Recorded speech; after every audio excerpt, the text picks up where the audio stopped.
If my colleagues will indulge me for just 1 minute, I want to speak quickly to the elections that just took place in Venezuela. We applaud the Venezuelan people for their participation in the July 28th presidential election.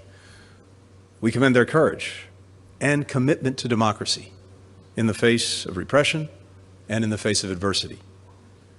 We've seen the announcement just a short while ago by the Venezuelan Electoral Commission. We have serious concerns that the result announced does not reflect the will or the votes of the Venezuelan people. It's critical that every vote be counted fairly and transparently, that election officials immediately share information with the opposition and independent observers without delay, and that the electoral authorities publish the detailed tabulation of votes. The international community is watching this very closely and will respond accordingly. Well, joining us now from Venezuela is Ajamu Baraka, chair of the Coordinating Committee of the Black Alliance for Peace and senior editor at the Black Agenda Report. You may also recognize him as the vice presidential candidate with the Green Party in 2016. Ajamu, welcome to the show. Thank you so much for being here. Thank you. So glad to be here. So you observed the elections. Is Secretary Blinken right? Did the result announced not reflect the will or the vote of the Venezuelan people? We have no understanding why he has taken that position. Clearly, he has information that no one else has. One of the things that one can conclude about elections in Venezuela is that it doesn't really matter if you support the current government or not. It's pretty clear that most people consider that the process here, the voting process, is one of the cleanest in the world. So if there's going to be charges of fraud, then those charges have to be provided with empirical evidence.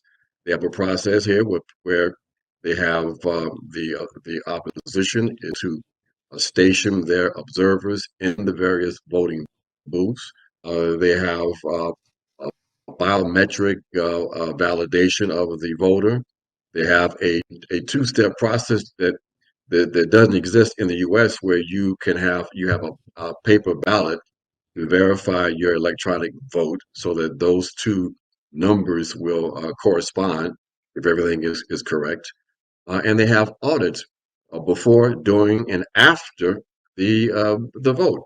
So you can't just make an assertion that there's supposed to be irregularities without providing some empirical evidence to back that up. And that hasn't happened because it doesn't really exist. So again, this is part of the Western narrative to undermine the legitimacy of the process in Venezuela, simply because the U.S. government, the U.S. state, is opposed to the Venezuelan experiment.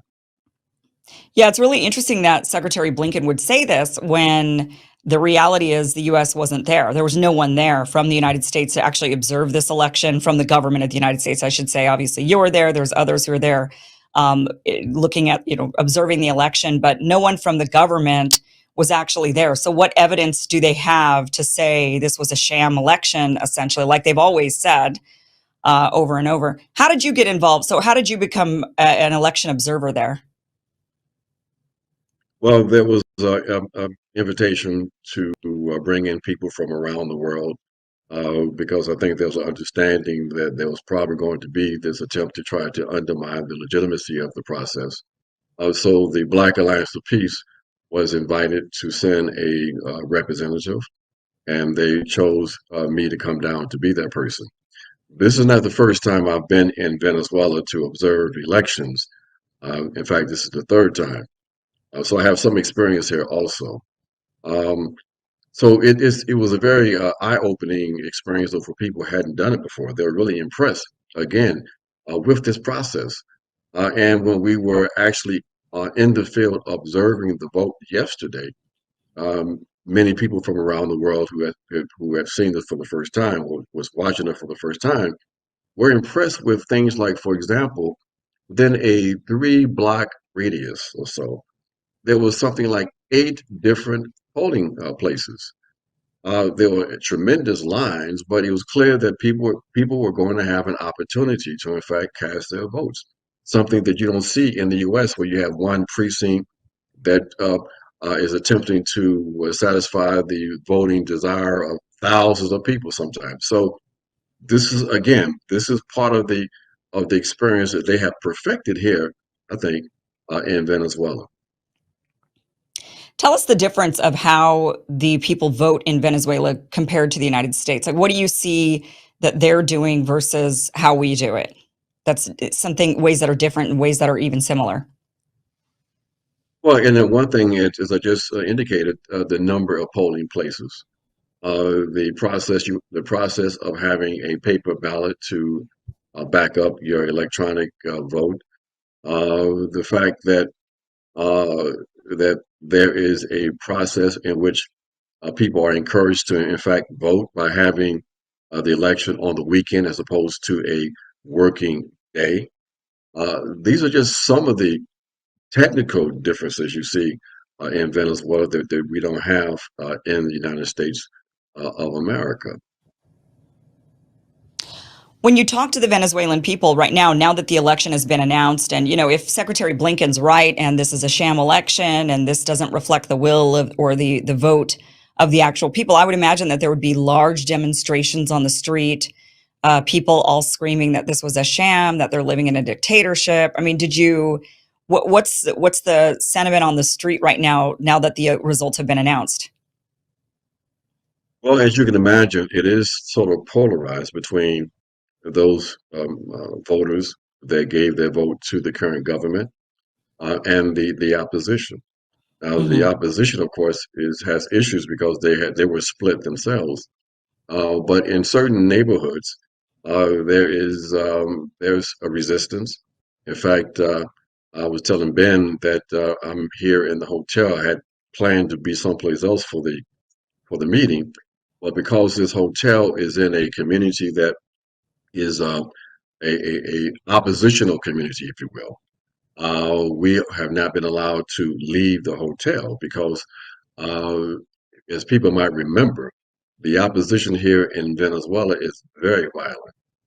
They Hmm. were responsible for burning people alive, killing people in various gruesome ways a few years ago. So you have to be very, very cautious with this opposition. So they are in the streets. They are making noises. They don't accept the results, and so it is something that will probably continue for the next few days. But in terms of, for the most part, of the rest of the country, I think their satisfaction that their voices have been heard. They understand that the decision was going to be between surrendering their dignity and independence, versus um, becoming a puppet of the U.S. or Hmm. standing strong and independent. So this is something they understood. We talked to voters yesterday, and it's quite clear that for the most part, even though they know they're going to suffer, there's going to be more sanctions probably. The sentiment of the people was that they were going to stand strong with their process, with their experiment, and to maintain their dignity and independence. What is it that people like about Maduro versus those who don't like Maduro? Is there a difference that you can see from the two sides? I mean, here in the United States, sometimes it's a little difficult to determine why a person, what would compel a person to vote Democrat versus Republican. I mean, we do have some stats that are okay, it's majority this one group that votes this way or this one group that votes the other, or people who care about XYZ issue, might vote Democrat versus Republican. What are you seeing there in Venezuela, those that are supportive of Maduro versus those who support the opposition? Well, one of the differences we have in a space like Venezuela is that even though we know that it's framed outside Venezuela, primarily in the West, in North America, as this clash of personalities, for the most part here, it's about politics. It's about the structures and parties as opposed to personalities. And Hmm. so the people who are supporting and who voted for Maduro as the leader, if you will, of their process did that because they believe in the process itself, the politics represented by the Venezuelan Socialist Party. Their attempt to try to bring about a revolutionary fundamental change in their country. So these are the terms of struggle in this country, as opposed to uh, personality struggles we find in places like the United States. So the issues here is independent development. It is developing structures that will allow for people to fully develop their humanity. It's about centering the needs of the people and seeing those needs as fundamental human rights needs. Is about maintaining their independence. So, these are the ideals that they believe that they are supporting. And it's about solidarity, they see, for not only the people of Venezuela, but the people in this region. They want to Hmm. have a situation where they can experience peace as opposed to this constant war and being subjected to these illegal sanctions. And people need to remember these sanctions are in fact illegal, but these illegal sanctions that have been imposed on them in order to undermine the possibility of their process. Hmm. What type of person votes for the opposition? What do they support? Many of them are individuals who want to see a return to the past, where Venezuela was one of the most unequal societies in the region. They are very much opposed to any idea that they're going to the economy will be transformed and power will shift to workers. They want very much to see a society in which people like Maduro and the idea of socialism are crushed to the ground. And so they don't want to see any change. In fact, they want to return to the past. They are pro-capitalist, and is reflected in their values and their behavior. The way they deal with political differences is to engage in violence, even though we know that the narrative in the West, in the U.S. in particular, is the opposite. They're supposed to be the supporters of the revolution that are the violent ones, but that's not the case. And most people in the world know that to be true. Yeah. The election was still fairly close. I mean, it wasn't close, not like what we see here in the US, but it was, I mean, the opposition still got over 40% of the vote. So it seems like there's a lot of people who Yeah. do support that idea versus the other side, right? No, there's no question. There's no question that there's support for the right.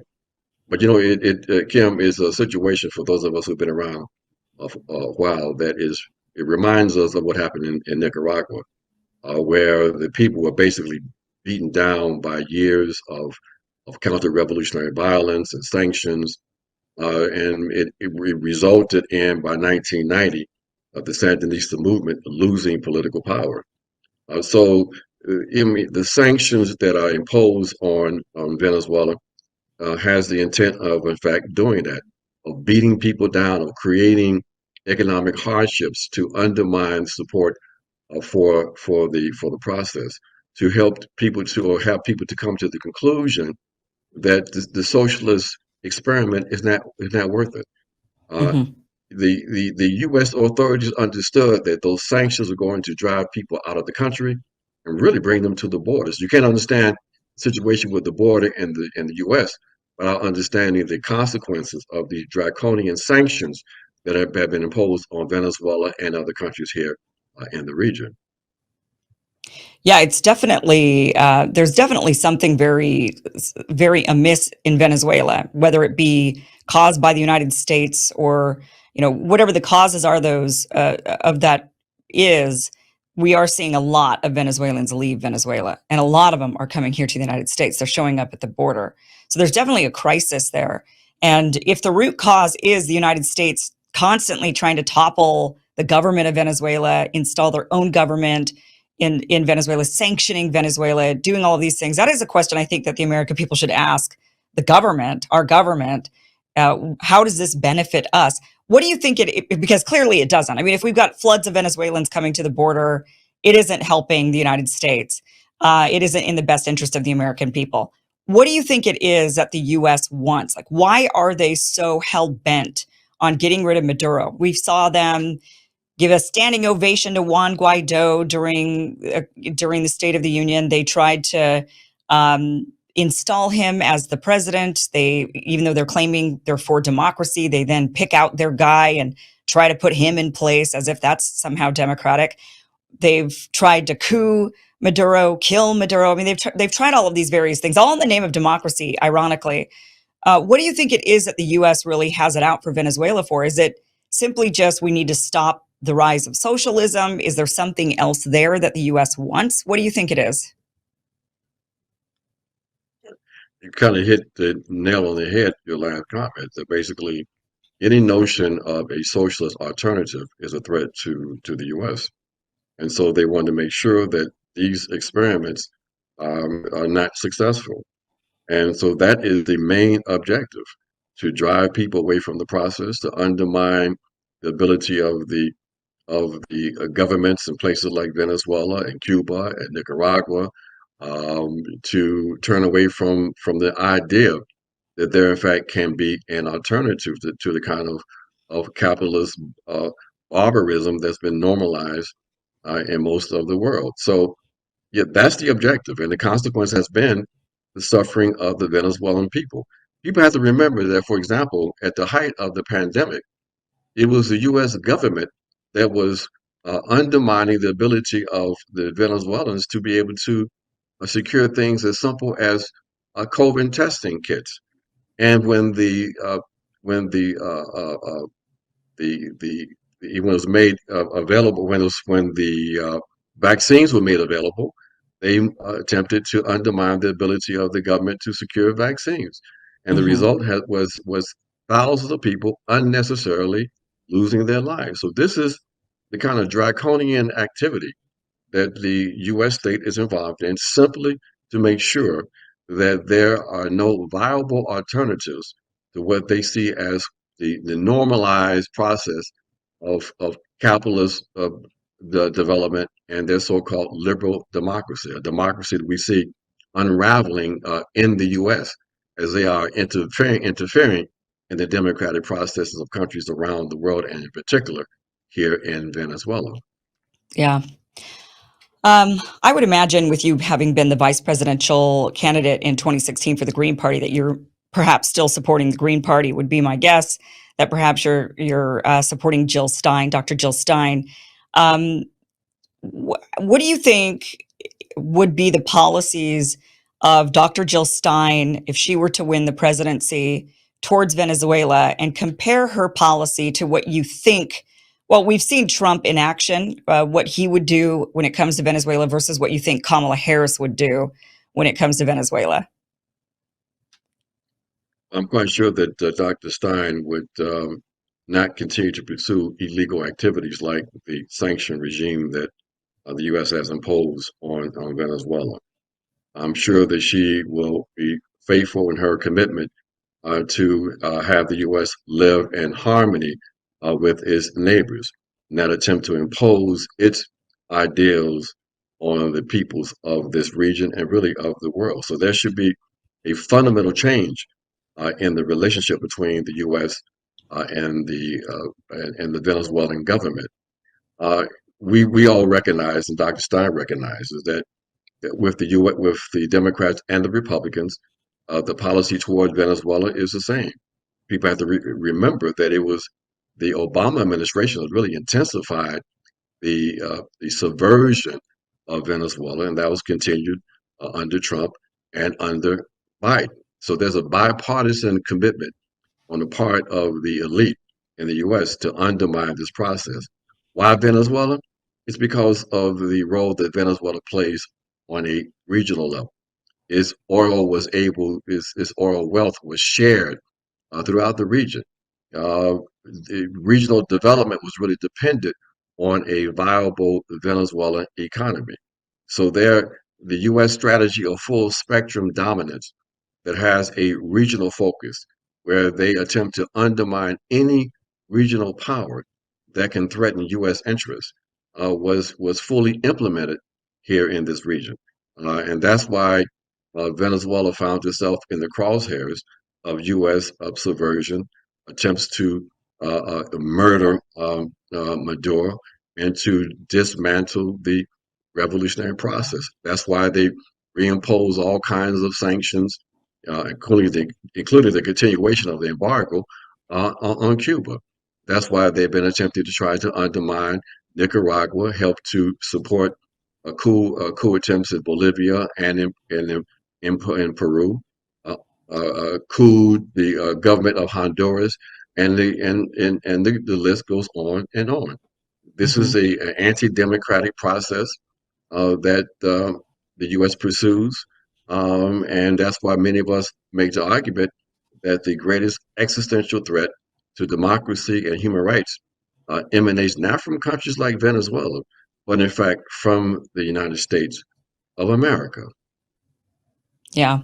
Yeah, I agree. I think we should be a beacon and an example for the world, but then ultimately the people in these other countries need to decide for themselves if they see America and they love the way America's run and they think that's the way I want my country run, they will work on their own to change that within their own countries. They don't need us to come and rescue them from their dictators, the people that we label as dictators. They don't that's it's so, to me, demeaning. It's also dehumanizing when Americans think that we're the big bad, we're the heroes. We're so much better than all the people in the world that we can do what they can't do. They can't take care of themselves. They're like little children. Really, we should just be a shining beacon. We should be an example if we could get our act together, of course. And then other countries will want to emulate that if they think that what we have is really great. But if they don't, then they won't. And that's just the reality of it. It's very, so you're saying that you think, because, unfortunately, I think the reality is, as much as I love Dr. Jill Stein, it's likely it's going to be either Harris or Trump who wins the White House next year, who ends up in the White House next year. So you're saying you don't think that their policies will be any different. You think that the two of them are going to be two sides of the same, and the Venezuelan people will continue to suffer. Not only do I think that it's going to be the continuation of the suffering of the Venezuelan people, but the suffering of people around the world. The U.S. state and the elite, they are bent on trying to maintain their global hegemony. They have decided to do that they are going to use their military force, their military might to, in fact, do that. They've already unleashed their intelligence agencies to ensure that that is successful. So both of these parties represent two sectors of the ruling class, of the elite. And they are united, though, in their commitment to maintaining U.S. hegemony. So, no, there will be no fundamental change in policies. The only way there would be changes is if there is a viable, progressive movement in the U.S. that puts pressure on the U.S. authorities to alter their standing as a international rogue state and to cease and desist in being a terrorist state and live in harmony with their neighbors. That means that the responsibility for change of the U.S. government really resides with the people in the U.S. But it's Yeah. difficult to organize that kind of movement when you don't have any ability to get that kind of alternative perspective to the American people. Yeah. Ajamu, thank you so much for joining us from Venezuela, where you've been observing the election. Thank you so much for your insight and clarity on this. We got a lot of fake news in America. I mean, that's what it really boils down to, is that our government just says stuff without actually fact checking it, without actually doing the work, and you're out there doing the work. So we really appreciate you, Ajamu. Thank you so much for joining us. Thank you for inviting me. Hey guys, this was just a clip of a longer show. Catch the full show by going to KimIversonShow.com. It is free. It airs Monday through Friday, 5 p.m. Pacific, 8 p.m. Eastern. You could go back now and watch this full interview. I highly recommend it. Again, go to KimIversonShow.com. Thank you so much for watching.